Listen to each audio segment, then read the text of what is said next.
भारतीय अपराध जगत के इतिहास में दिल्ली के अशोक यात्री निवास के बगिया रेस्तरां में हुए तंदूर हत्याकांड को सबसे जघन्य और क्रूर अपराध की संज्ञा दी जाती है। 2 जुलाई 1995 को यूथ कांग्रेस के नेता सुशील शर्मा ने अपनी पत्नी और पार्टी की सदस्य नैना साहनी को गोली मारकर अपने रेस्तरां के तंदूर में जिस तरह जलाने की कोशिश की, उसने पूरे भारत को हिला कर रख दिया।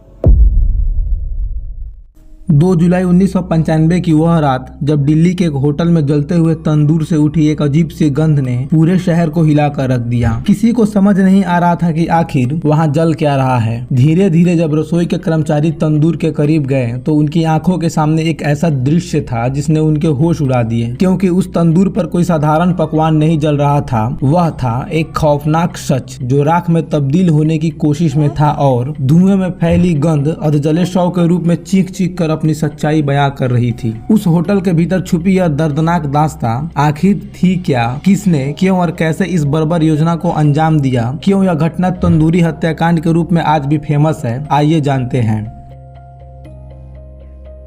नमस्कार दोस्तों, मैं चंदन कुमार, स्वागत है आपका हमारे चैनल पर। दोस्तों, आज हम 90 के दशक में घटी एक ऐसी दर्दनाक हत्याकांड के बारे में जानेंगे जिसने पूरे शहर में कोहराम मचा दिया था, जिससे लोगों में खौफ इस कदर बढ़ गया कि लोगों ने तंदूर का खाना खाना बंद कर दिया था।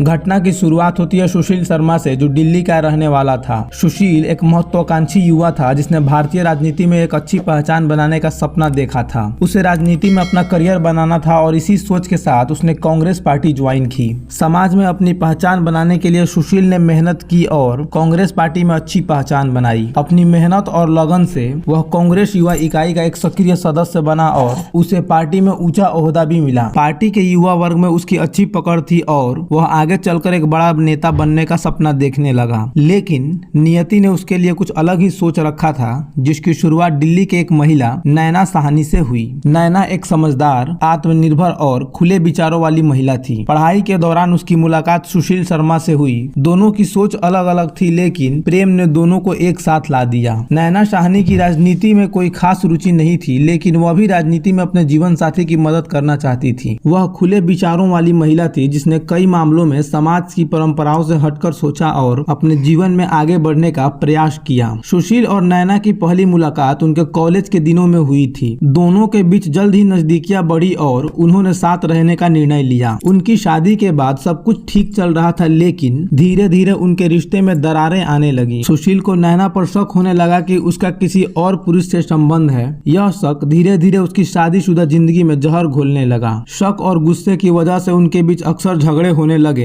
सुशील का मानना था कि नैना उसे धोखा दे रही है, जबकि नैना ने हमेशा अपनी वफादारी बनाए रखी। लेकिन झगड़ा कम नहीं हुआ, जिससे तंग आकर नैना ने विदेश जाने का फैसला किया। वह कमर्शियल पायलट बनना चाहती थी और इसी की पढ़ाई उसने की थी। इसके लिए नैना ने अपने पुराने दोस्त से मदद मांगी, लेकिन सुशील का शक हर दिन बढ़ता ही गया और अंततः 2 जुलाई 1995 की रात उनकी जिंदगी एक दर्दनाक मोड़ लेकर आई, जिसने उन दोनों की पूरी दुनिया ही बदल दी। हुआ यह कि उस रात भी नैना का पायलट बनने के सिलसिले में उसके पुराने दोस्त मतलूब करीम से फोन पर बात हो रही थी। तभी सुशील शर्मा की एंट्री घर में हो गई। बात करता देख वह भड़क उठा और दोनों के बीच जबरदस्त झगड़ा हुआ, जिस पर गुस्से में आकर सुशील ने अपनी रिवॉल्वर से नैना पर 3 गोलियां दाग दी। गोली का शिकार होते ही नैना सुशील के सामने ढेर हो गई, जिसका अफसोस करने के बजाय सुशील नैना की लाश को ठिकाने लगाने के जुगाड़ में भिड़ गया। सुशील ने पहले नैना की डेड बॉडी को प्लास्टिक में रैपर किया, फिर उसे बड़े चादर में बांधकर अपनी कार की डिक्की में रख दिया और सोचा लाश को यमुना में ठिकाने लगा देगा। लेकिन अफसोस ब्रिज पर अधिक ट्रैफिक होने की वजह से वह ऐसा नहीं कर सका। सुशील को लाश ठिकाने लगाने की जल्दी थी, इसलिए वह वहां से सीधे जनपद के करीब अपने बगिया रेस्टोरेंट पहुंचा। रेस्टोरेंट पहुंचकर उसने अपने मैनेजर केशव को बुलाया और सभी लोगों से रेस्टोरेंट खाली कराने को कहा। साथ ही अपने सभी स्टाफ को 25-25 रुपए देकर जल्द से जल्द घर भेज दिया। इसके बाद सुशील ने केशव की मदद से नैना की लाश को कार की डिक्की से निकाला और उसे धधकते हुए तंदूर के पास ले गया।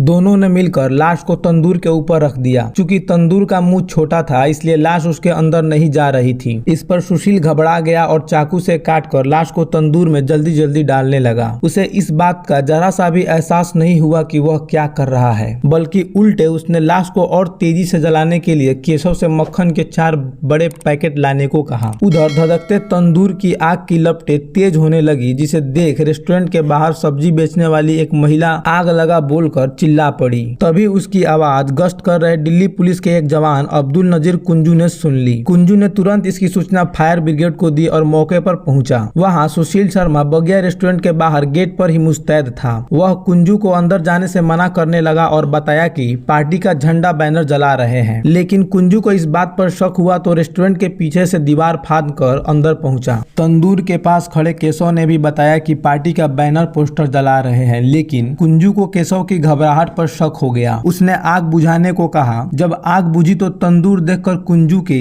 जमीन पांव तले खिसक गई। वहां एक महिला की लाश जलाई जा रही थी, जिसकी कड़ाई से पूछताछ करने पर केशव ने बता दिया कि लाश सुशील शर्मा की पत्नी नैना साहनी की है। फिर क्या, तुरंत ये खबर आग की तरह दिल्ली के सियासी गलियारों से लेकर गली मोहल्लों में फैल गई। इस बर्बर हत्या से लोग इस कदर डर गए कि लंबे समय तक उन्होंने तंदूर का खाना खाना बंद कर दिया। पुलिस जब मौके पर पहुंची तो उन्होंने तंदूर में शव के जले हुए अवशेष पाए। पुलिस ने तुरंत स्थिति की गंभीरता को समझा और जांच शुरू की। कई सबूत इकट्ठा किए गए, जैसे कि तंदूर में जले हुए अवशेषों की फोरेंसिक जांच, होटल कर्मचारियों के बयान और सुशील शर्मा की गतिविधियां। इन सबूतों से साफ हो गया कि हत्या सुशील शर्मा ने ही की थी। पुलिस ने सुशील शर्मा को गिरफ्तार किया और उससे पूछताछ की, जिसमें उसने अपना जुर्म कबूल कर लिया। 7 नवंबर 2003 को जिला अदालत ने सुशील शर्मा को फांसी की सजा सुनाई, जिसे 2007 में सुप्रीम कोर्ट ने उम्र कैद में तब्दील कर दिया और 2015 में सुशील शर्मा पैरोल पर बाहर आ गया। पुनः